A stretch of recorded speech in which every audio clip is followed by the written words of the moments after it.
시편 84편 1절에서 12절까지 말씀입니다. 만군의 여호와여, 주의 장막이 어찌 그리 사랑스러운지요. 내 영혼이 여호와의 궁정을 사모하여 쇠약하며 내 마음과 육체가 살아계시는 하나님께 부르짖나이다. 나의 왕 나의 하나님 만군의 여호와여, 주의 제단에서 참새도 제 집을 얻고 제비도 새끼들 보금자리를 얻었나이다. 주의 집에 사는 자들은 복이 있나니 그들이 항상 주를 찬송하리이다. 셀라. 주께 힘을 얻고 그 마음에 시온에 데려가 있는 자는 복이 있나이다. 그들이 눈물 골짜기로 지나갈 때에 그곳에 많은 샘이 있을 것이며 이른 비가 복을 채워주나이다. 그들은 힘을 얻고 더 얻어 나아가 시온에서 하나님 앞에 각기 나타나리이다. 만군의 하나님 여호와여, 내 기도를 들으소서. 야곱의 하나님이여, 귀를 기울이소서. 셀라. 우리 방패이신 하나님이여, 주께서 기름 부으신 자의 얼굴을 살펴보옵소서. 주의 궁정에서의 한 날이 다른 곳에서의 첫날보다 나은즉 악인의 장막에 사는 것보다 내 하나님의 성전 문지기로 있는 것이 좋사오니. 여호와 하나님은 해요 방패이시라.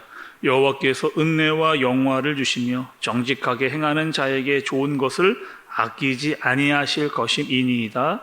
만군의 여호와여, 주께 의지하는 자는 복이 있나이다. 아멘. 네, 어제 우리 말씀은 여러분 아삽의 기도 시의 내용이었잖아요. 나라를 위해서 기도했던 아삽의 시의 내용이었다면, 오늘 표제를 잘 보니까 오늘 말씀은 고라 자손의 시라고 이렇게 표제가 적혀 있는 말씀입니다. 먼저 여러분, 이 고라 자손이라고 하는 사람들은 그 솔로몬 시대 때 성전에서 중요한 역할을 담당했던 사람들이었던 것을 알 수가 있습니다. 이 고라 사람들이요. 그리고 이 성전이 지어지기 전에 여러분, 성전이 이 솔로몬 때에 지어졌잖아요. 이 솔로몬 때 지어지기 전에 성막일 때는 성막 문지기를 했던 사람들이 이 고라 축속입니다. 그리고 성전이 건축한 후에는 예배 인도자, 또 성전의 창량대의 역할을 했던 사람들이 바로 이 고라 족속의 사람들입니다. 그런데 오늘 본문의 내용은요, 정확히 어떠한 성경적 배경이 있는지에 대해서는 알 수가 없습니다. 그런데 여러 이 성경학자들의 얘기를 좀 들어보면 이런 내용이에요. 다윗이 그 압살롬의 반역, 그러니까 자기 아들이죠, 압살롬이. 그 아들의 반역이 있었을 때에 예루살렘에서 피난을 갔을 때에 지어진 시다. 그러니까 다윗과 함께 그 예루살렘을 떠날 수밖에 없었던 고라 사람들에 의해서 지어진 시다, 이런 얘기가 있고, 또 다른 성경학자들의 이야기를 좀 들어보면 바벨론 포로시, 멸망을 당해서 바벨론으로 끌려갔던 사람들 중에 고라 자손들이 있었는데, 그들이 거기서 그 바벨론에서 정말 그 예루살렘을 향한, 고향을 향한 간절한 마음을 가지고 지었던 시다라고 그렇게 보기도 합니다. 근데 중요한 것은 여러분, 다윗의 때에 압살롬의 반역을 때문에 지어졌을 때나 또 바벨론 때에 지어졌을 때나, 그것은 어떤 때냐면 둘 다 이 예루살렘에 있었던 성전에서 떠나 있었을 때 지어져 있었던 시다라고 볼 수가 있는 겁니다. 그러니까 간절하게 하나님의 임재가 있었던 그 성전, 하나님을 향한 간절한 마음, 가고 싶고 사모하고 정말 주님을 의지하고 싶은 마음을 표현했던 그 자리를 사모했던 사람들이 그것을 그리워하면서 지은 시다라고 볼 수가 있는 겁니다. 여러분, 우리가 이럴 때가 있잖아요.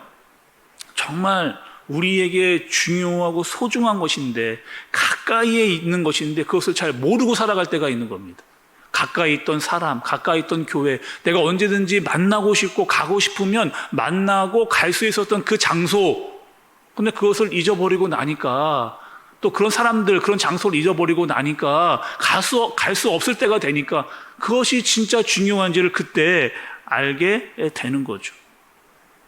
오늘 시의 내용은 이런 내용입니다. 고라 자손이 정말 내가 은혜를 경험했던 곳, 내가 정말 사랑을 경험했던 곳, 내가 예배를 드리면서 하나님의 마음을 느낄 수 있었던 그 교회, 그 성전, 그곳에 정말 가고 싶은 마음이 있는데 갈 수 없은 상황이 되고 나니까 그 마음이 더욱더 사모하는 마음이 커져버린 고라 자손의 시라고 볼 수가 있습니다.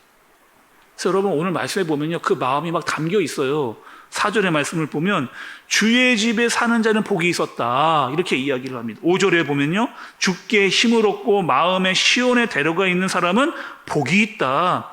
또 12절에 주께 의지하는 자가 복이 있다. 그러니까 하나님의 성전에서 내가 누렸던 복, 하나님께서 나에게 주셨던 복, 그 복이 너무나 기쁘고 감사했는데 그것을 갈 수 없다, 이런 의미인 거죠.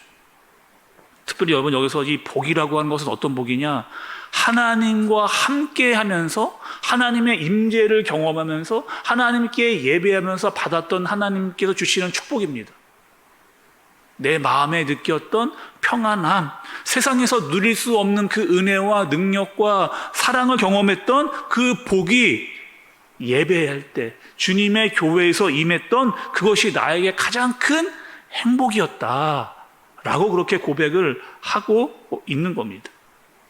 그러니까 여러분, 우리가 찾아올 수 있는 교회가 있고 이 교회에서 예배를 드릴 수 있고 또 말씀을 듣고 기도할 때마다 하나님께서 말씀하시고 그 은혜를 경험하고 깨달을 수 있도록 해주신 것이 우리에게 정말 큰 복이고 축복이고 행복이라는 것을 아셔야 되는 거죠. 오늘 말씀해 보면 여러분, 주의 장막, 여호와의 궁전, 주의 제단, 주의 집, 다 뭐를 가리키는 것이냐? 성전을 가리키는 겁니다. 지금으로 말하면 교회, 정말 하나님을 향한 간절한 마음으로 그곳에서 내가 복을 받았던 그때를 기억하면서 사모하고 간절히 바라는 그 고라 자손의 시의 내용을 볼 수가 있는 거죠. 여러분, 이런 말 있잖아요. 그 향수라는 말, 여러분 향수라는 말 있잖아요. 고향을 그리워해서 고향으로 돌아가고 싶은 마음. 나이를 먹으면 먹을수록 이 기소 본능, 원래 본향으로 돌아가고 싶은 마음이 점점점 강해진답니다. 내가 죽을 때 되면 나는 고향으로 돌아가서 죽고 싶다라고 하는 향수와 기소 본능이 더욱더 살아난다는 거예요. 예를 들면 여러분 이런 거죠. 여러분 연어 아시잖아요? 연어가 태어날 때는 어느 한 하천에서 이 연어가 태어난다는 거예요. 그런데 이 연어들이 이 바다로 갔다가 수만 킬로, 약 한 2만 킬로 정도까지 떨어져 갔다가 자기가 죽을 때가 되면 다시 원래 자기가 태어났던 그 하천으로 돌아오는 그 연어, 그것은 뭐냐면 귀소 본능이라는 겁니다. 마치 이런 거죠. 가면 갈수록, 시간이 지나가면 지나갈수록 나는 그 원래의 자리로 돌아가서 죽고 싶은 마음이 이 연어에게도 있다는 거예요. 근데 여러분, 하물며 하나님께서 지으신 연어가 그렇다면 하나님께서 지으신 사람에게도 그런 기소 본능이 우리에게 있다는 겁니다. 나이가 먹으면 죽을 때가 되면 될수록 하나님을 향한 마음이 더 생긴다는 거예요. 사람이 어디서 왔고 어디로 돌아가는가에 대해서 끊임없이 사람들은 생각하게 되어져 있다라고 그렇게 이야기를 하는 겁니다. 우리는 어디서 왔고 어디로 돌아가는가, 그리고 그 원래의 내가 왔던 곳으로 돌아가야 되겠다라고 하는 마음, 그 기소 본능이 우리에게 다 있다라고 하는 거죠. 생각하면 생각할수록 원래 돌아가는 본향이 우리에게 다 있다라고 이야기를 하는 겁니다. 그럼 오늘 말씀 중에 2절과 10절의 말씀을 좀 자세하게 보도록 하겠습니다. 2절과 10절의 말씀이요. 먼저 2절입니다. 내 영혼이 여호와의 궁전을 사모하여 쇠약하며 내 마음과 육체가 살아계시는 하나님께 부르짖나이다. 10절입니다. 주의 궁전에서의 한날이 다른 곳에서의 첫날보다 나은즉 악인의 장막에 사는 것보다 내 하나님의 성전 문지기로 있는 것이 좋사오니, 이렇게 얘기합니다. 다시 한번 여러분 말씀을 정리하면 이런 거죠. 지금 시인은 예배를 드릴 수 없고 또 예배를 드렸던 그 성전에 갈 수 없는 그런 상황입니다. 그리고 그 마음이 너무나 간절한 거죠. 여기서 간절하다, 사모한다라고 이야기하는 것은 열망하고 갈망하다라고 하는 뜻을 가지고 있습니다. 쇠약하다라고 이야기하는 얘기는 내 에너지가 다 빠져서 소진되어져 있는, 그래서 이것을 채울 수 있는 방법은 하나님께로 다시 돌아가는 방법밖에 없다라고 하는 마음을 시인이 지금 가지고 있는 겁니다. 그래서 5절에 보면 여러분, 주께 힘을 얻는다. 주께 갈 때만 내가 힘을 얻는다. 이렇게 이야기해요. 조금 쉬운 성경으로 보면 5절이 여러분 이런 뜻을 가지고 있어요. 주께로부터 힘을 얻는 사람은 행복한 사람입니다. 시온을 향하여 나가는 사람들은 하나님을 향하여 사모하는 사람이기 때문에 행복이 임하는 사람들입니다. 라고 이렇게 기록하고 있습니다. 특별히 여러분 여기서 말하는 이 시온은 여러분 어디인가 살펴보니 이 시온은 이런 장소입니다. 예루살렘이 있었던 성전에 있는 그 언덕을 가리키는 것이 시온이에요. 다시 말하면 하나님의 임재가 있는, 하나님께서 그곳에 임하시고 주님의 은혜와 능력을 내려주시는 곳이 시온이라고 하는, 특별히 예루살렘은 하나님의 성전이 있었던 그곳을 이야기하고 있는 거죠. 그러니까 시인은 이런 겁니다. 그 예루살렘을 향해서 그 예배를 드렸던 그 하나님의 은혜와 사랑이 있던 곳을 향하여 막 달려가고 싶은 마음을 표현하고 있는 거죠. 달려가 그분께 예배하고 교회에서 주의 말씀과 기도를 올렸던 그것을 사모한다 라고 하는 마음을 표현하고 있는 겁니다. 오늘 말씀을 여러분 들으시면서 고라자손이 가졌던 마음의 간절함이 우리에게도 있는가? 우리가 정말 하나님의 교회를 사랑하고 또 주님의 교회로 오고자 싶어하는 간절함이 우리에게 있는가? 내가 이곳에서 하나님의 은혜를 경험하고 사랑을 경험하고 능력을 경험해서 정말 이곳을 향하여 간절히 예배하고 싶은 마음이 내 마음 가운데 있는가? 주께 힘을 얻고자 하는 마음이 있는가? 여러분 오늘 말씀을 통해서 다시 한번 생각해 봐야 하겠습니다. 그리고 우리가 교회를 올 때마다 이곳은 하나님의 임재가 있는 곳이다. 하나님의 말씀과 하나님의 능력과 은혜가 임하는 곳이다. 그리고 이것을 생각할 때마다 간절히 예배하고 싶은 마음, 주님을 향한 마음, 주님의 임재가 있는 곳으로 오고자 하는 마음으로 주님 앞에 바로 설 수 있는 저와 여러분들 되어지시기를 예수님의 이름으로 축복합니다. 기도하겠습니다. 하나님 아버지, 감사합니다. 우리에게 교회를 주시고 또 하나님을 향한 마음을 이곳에서 올릴 수 있도록 인도해 주신 것 감사를 드립니다.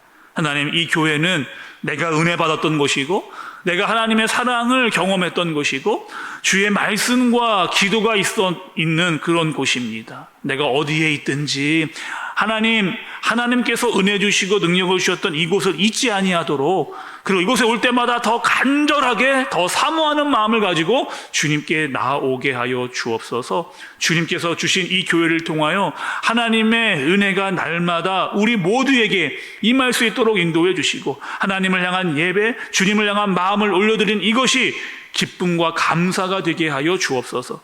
특별히 하나님, 이 새벽에 주님께 힘을 얻고자 이곳에 온 사람들, 주님이 주시는 축복과 은혜를 경험하고자 온 이 사람들 위에 주님의 큰 은혜가 임할 수 있도록 인도하여 주옵소서. 우리는 여전히 시온의 대로를 달려가고 주님을 더 많이 사랑하고 사모하는 마음을 우리에게 더 허락하여 주옵소서. 예수님의 이름으로 기도드리옵나이다. 아멘.